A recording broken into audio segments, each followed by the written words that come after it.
Bagaimana cara mandi junub yang baik Pak Ustadz? Mudah-mudahan ini anak SMP. Saya khawatirnya yang nanya ini anak udah 3. Yang pertama, semua basah. Asal semua sudah basah, sah. Yang mana duluan basah Pak Ustadz? Terserah. Kalau kebetulan di sungai, salto. Atau di kolam renang. Nawaitu rafal hadasil akbari an jamil badani. Aku niat menghilangkan najis besar, hadas besar dari badanku. Lillahi ta'ala. Sah. Kalau cerita rukunnya saja, yang penting semua basah. Tapi kalau mau cerita sunah-sunahnya, ikut sunat-sunatnya, pertama kali basuh tangan. Iza staiqadha ahadukum min naumihi. Kalau kalian bangun tidur, jangan masukkan tangan ke tempat bejana. Bangun tidur malam, dimasukkan tangan ke bak, ke ember, tak boleh. Kenapa tak boleh? Li'annahu la yadri aina batat yaduhu. Karena kau tak tahu tanganmu tadi malam nginap di hotel mana. Cuci dulu tangan di luar bak, habis itu baru kau masukkan air, cuci tangan, maaf cakap cuci basuh kemaluan, setelah itu baru berwudu, macam wudu solat, basuh kumur-kumur hidung, istinsyak, masuk muka, tangan sampai siku, rambut, ke telinga, kaki, habis itu baru basahi sikit-sikit, basahi kaki sebelah kanan, sampai ke mata kaki, sampai ke betis, sampai ke lutut, sampai ke pinggang, sampai ke perut, sampai basah. Sunnah ini apa manfaatnya?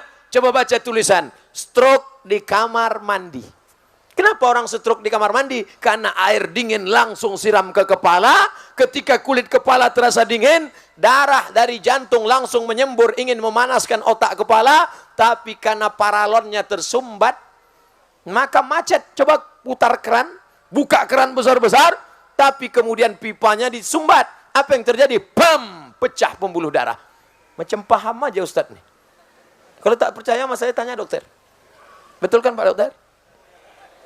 Oleh sebab itu maka dipanaskan badan dengan cara sejukkan, dingin, sampai akhirnya kepala basah semua. Itu kalau mau mengikut sunnah-sunnah Nabi Muhammad sallallahu alaihi wasallam.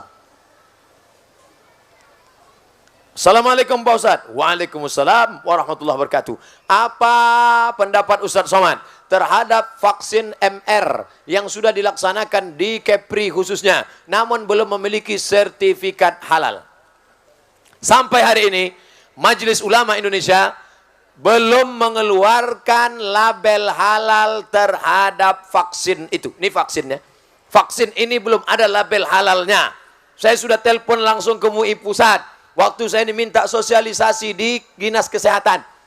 Saya diminta Dinas Kesehatan sosialisasi vaksin bayi dengan vaksin cacar, campak, rubella dengan vaksin berangkat haji. Lalu saya takut salah, saya telepon pusat. Ada tak label halal? Belum ada halal dari pusat. Lalu kenapa masyarakat boleh memakainya? Yang ada fatwa darurat. Kalau darurat pilih 2. Mati atau makan babi? Pilih mana? Mati atau makan babi? Nah, banyak yang mau makan babi kan? Tak boleh kita pilih mati. Masuk ke hutan. Sampai di hutan pilihannya cuma 2. Mati atau makan babi? Tiba-tiba kawan, kau pilih mana? Aku mati aja lah. Tak boleh. Ambil babi, colek-colek pakai kecap. Sementara datang pisang. Tapi kalau pisang sudah datang, tinggalkan babi, makan pisang. Nanti kalau datang vaksin yang halal, tinggalkan yang ini, beralihlah ke yang halal. Kalau mudaratnya tingkat tinggi. Tanya dokter kita. Bapak-bapak dokter yang ngaji-ngaji yang amanah. Tanya, Pak dokter, bahaya tak kalau ini tak kupakai? Kata dokter yang amanah tadi, kalau tak kau pakai nanti kau mati. Bolehlah, karena darurat. Tapi kalau kata dia, tak apa-apa. Ustadz Somad waktu kecil dulu, saya tanya mak saya. Mak, aku dulu waktu kecil pernah tak disuntik? Kau dari kecil sampai sekarang tak pernah vaksin-vaksin. Karena kita orang kampung. Asal datang dokter puskesmas mau menyuntik, kularikan kau ke hutan. Sampai sekarang hidup, tak mati-mati. Oleh sebab itu maka, coba tanya dokter yang amanah, apakah kata dia bahaya atau tidak? Kalau kata dia, tak ada tuh Pak, tak bahaya, usah suntik. Tapi kalau kita bahaya, suntik. Cuman yang jadi masalah, udah disuntik, baru nanya saya. Apa boleh buat? Kalau andai pun babi, banyak-banyak istighfar. Astaghfirullah. Rabbal baraya, astaghfirullah minal khataya. Mudah-mudahan babi-babi tadi tak bereaksi di dalam. Ustaz Abdul Somad, semoga sehat selalu. Amin. Dalam limpahan curahan rahmat Allah SWT. Bagaimana hukum uang pensiunan? Halal. Karena sebetulnya dia bekerja, gajinya itu yang diputar ke depan, maka pensiunan itu untuk menjaga dia, supaya anak keluarganya kalau dia sudah mati meninggal dunia, tetap bisa makan andai tak dapat kerja. Itu penghormatan negara untuk dia. Halalan thayyibah. Siapa saja mahram anak di luar nikah Pak Ustadz, anak ibu hamil 3 bulan 4 bulan, dinikahkan dia dengan laki-laki, nikahnya sah. Makanya Pak Kua tak pernah bertanya, kau mau nikah? Iya. Perutmu berapa bulan isinya? Tak pernah tanya. Nikah perempuan yang dalam keadaan hamil sah. Muncul masalah 4 setelah anak lahir. Ketika anak lahir, anak tidak bisa pakai bin bapaknya. Lalu pakai bin siapa? Terserah, bin kardus, bin botol, bin tiang, bin batang. 2, kalau anak itu lahir laki-laki, setelah itu lahir adiknya perempuan. Ini si abang anak pertama laki-laki, tak bisa jadi wali bagi adik-adiknya. Karena dia bukan saudara seayah, dia saudara seemak. Saudara seemak tak bisa jadi wali. 3, kalau nanti bapak mati meninggal dunia, si anak tak bisa dapat harta warisan. Kenapa? Karena tak ada hubungan nasab antara mereka. 4, kalau kebetulan anak ini lahir perempuan, dipinang orang, mau nikah, si bapak tak bisa jadi walinya. Walinya siapa? Walinya wali hakim Pak Kua. Sampaikan ke Pak Kua. Pak Kua, ada masalah yang mau bicarakan ke Pak Kua. Bisa bicara 4 mata Pak Kua. Kata Pak Kua, jangankan 4, 3 pun bisa apa? Aku dulu begini-begini Pak Kua. Udah lama aku tahu, kata Pak Kua. Jangan menikahkan anak hasil zina. Ini anak saya Pak Ustadz. Ini anak saya, DNA-nya sama, rambutnya sama. Kami sudah cek di rumah sakit di Singapura, sama anak saya. Ini DNA-nya. DNA tak laku mas bro. Salah saya apa? Kau mencoblos sebelum hari H.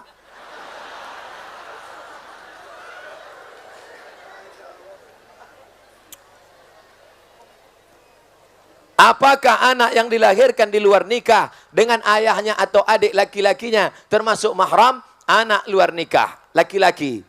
Lalu kemudian dengan adik-adiknya itu, saudara seibu tetap mahram.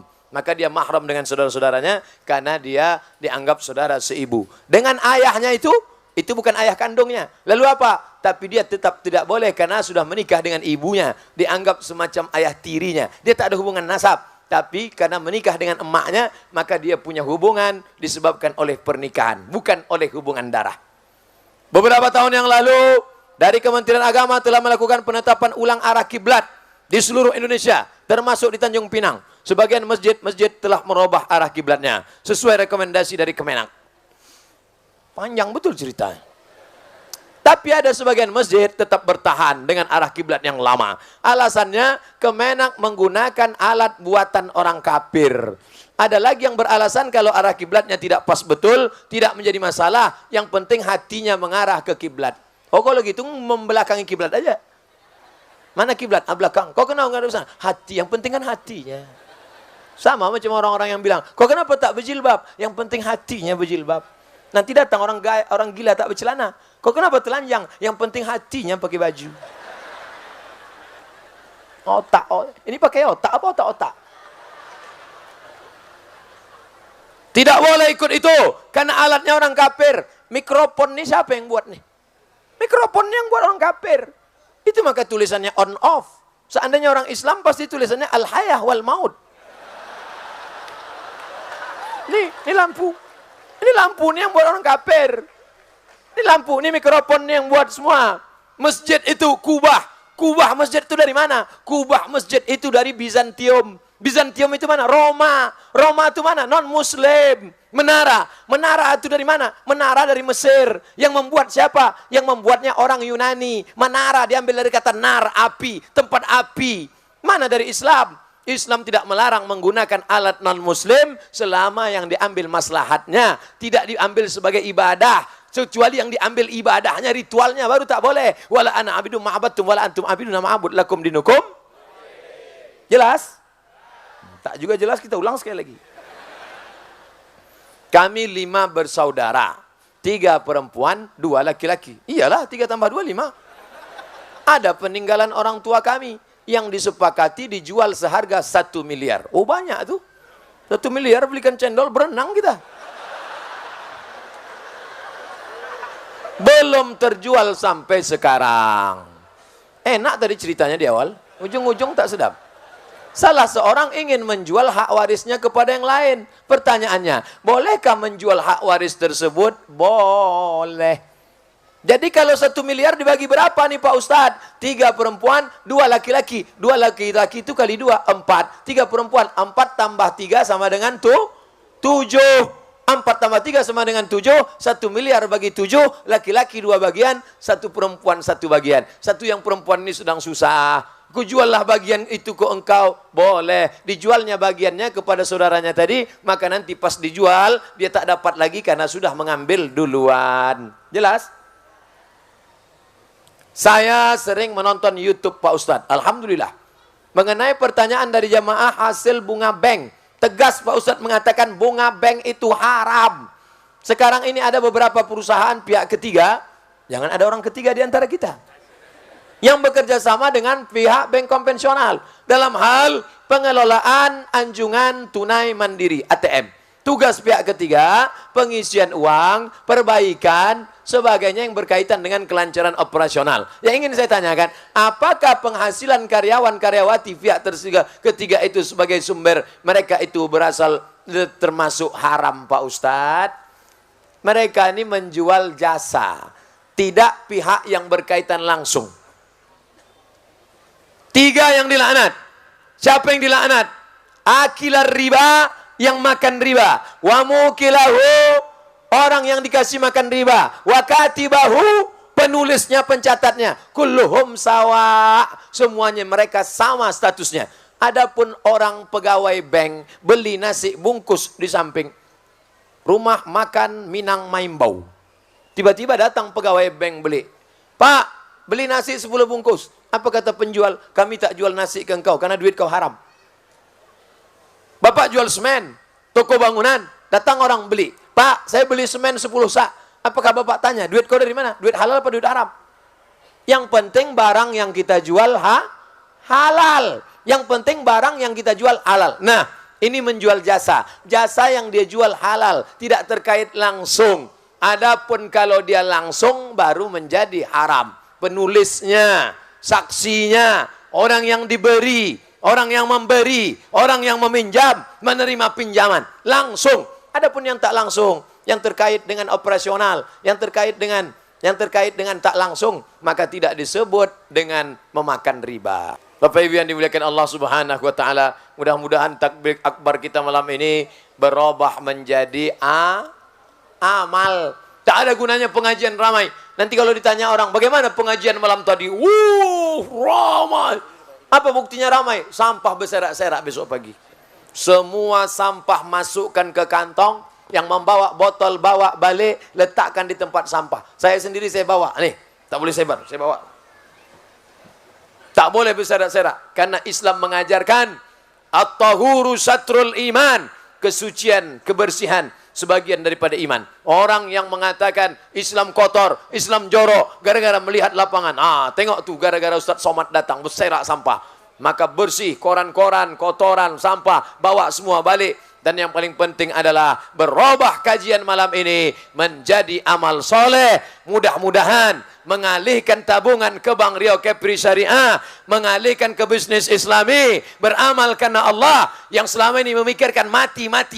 Kata dia, harta tak dibawa mati, mobil bisa dibawa mati. Kau wakafkan untuk mobil ambulan.